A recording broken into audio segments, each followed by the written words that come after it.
শোভাযাত্রায় যোগদানের জন্য এই রুট নির্ধারণ করছি আমরা, কিন্তু সেখানে দিয়ে শোভাযাত্রায় যোগদান করা যাবে না, নিরাপত্তার স্বার্থে আমরা এটা অ্যালাউ করব না। বাংলা নববর্ষ উদযাপনের দিন প্রতিবারী সড়কে যানবাহন চলাচল নিয়ন্ত্রণের লক্ষ্যে বিভিন্ন পয়েন্টে ডাইভারশন ব্যবস্থা থাকবে। ট্রাফিক কর্তৃক নির্ধারিত স্থানে যানবাহন পার্কিং করতে হবে। সাংবাদিক নগরবাসী অবহিতের জন্য ডাইভারশন পার্কিং এর স্থানসহ প্রিন্ট ও ইলেকট্রনিক মিডিয়ায় ইতিমধ্যে প্রচার করা হয়েছে।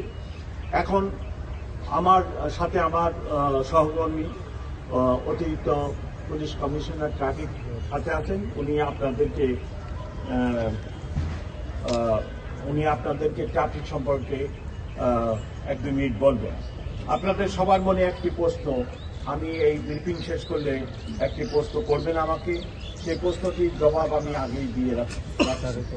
সেটা হলো যে আপনারা সবাই জানেন গত রাত্রের আগের রাত্রে একটা অড সময়ে 5টার দিকে একটি মোটিভ যেটা তৈরি করা হয়েছিল শোভাযাত্রায় ব্যবহারের জন্য, সেটিতে একদল দুষ্কৃতিকারী আগুন দিয়েছে। এটি নিয়ে একটি মামলা শাহবাগ থানায় রুজু করা হয়েছে এবং আমরা অত্যন্ত আন্তরিকতার সাথে এবং সকল ধরনের প্রচেষ্টা চালায়